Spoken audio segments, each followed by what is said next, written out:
Some years ago, some parents in the USA had an interesting conversation with their local elementary school administrator. They were concerned about the type of education their children would receive, so they set up a meeting to interview the administrator, with the idea that they were prepared to undertake homeschooling, but did not feel competent themselves to teach some of the more technical subjects, such as mathematics or science, nor the character-forming subjects such as art or music. They were also concerned about the question of socialization of the children if they were too isolated. The seminal question they asked was whether the administrator could realistically affirm that the school was teaching the future rather than the past in terms of preparing the children for life in the modern world. The administrator admitted that their entire curriculum was based in the past, and realistically they were not actually preparing children for the world that everyone could see was taking shape for the future.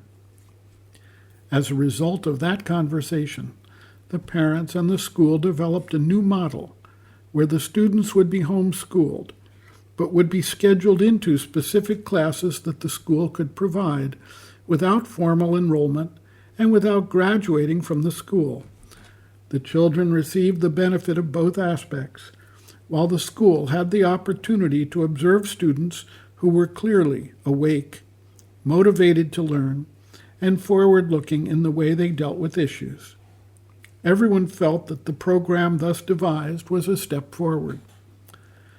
Our educational systems and even parental expectations are set to make children fit in to society, and thus we inculcate the habits and worldview prevalent at the time, which automatically act as an impediment to the process of development and evolutionary change. We expect children to be what their parents have been, and anything new or different meets with resistance, both from the society and from the parents who are afraid of the child potentially failing in the society or being different, and thus not accepted. Children carry these expectations into their youth and later into their adult life. In many cases, dreams and ideas they had get pushed aside, and they take on duties and relationships as expected, and suffer from depression, boredom, and a sense of purposelessness.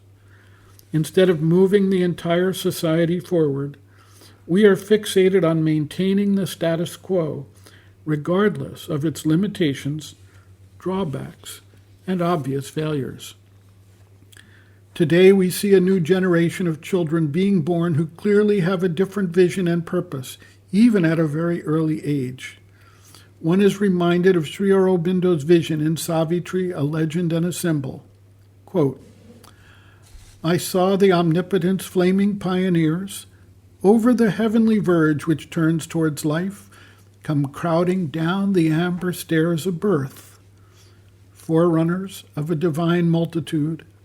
Out of the paths of the morning star they came into the little room of mortal life.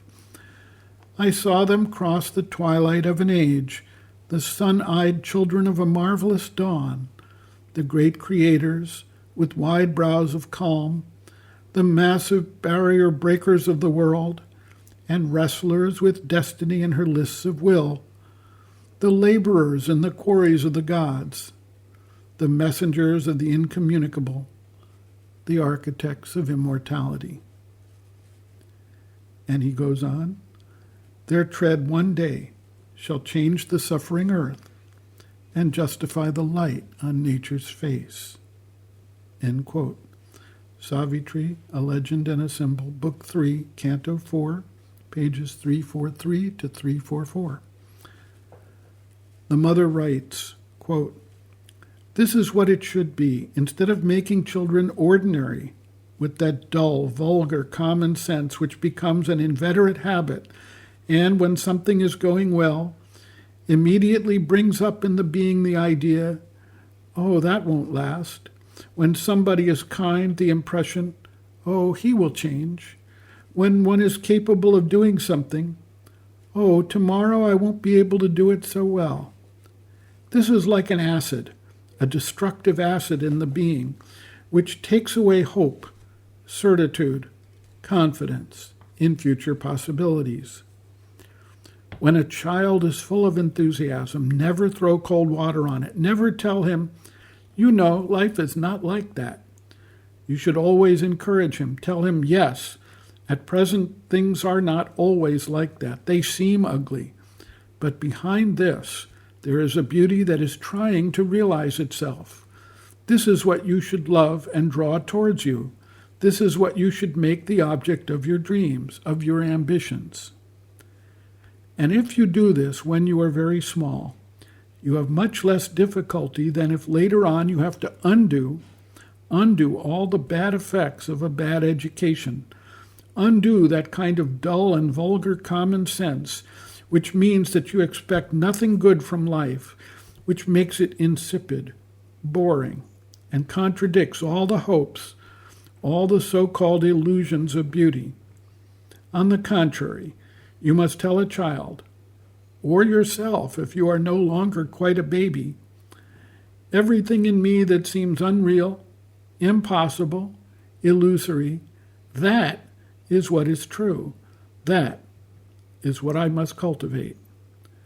When you have these aspirations, oh, not to be always limited by some incapacity, all the time held back by some bad will, you must cultivate within you this certitude that that is what is essentially true, and that is what must be realized.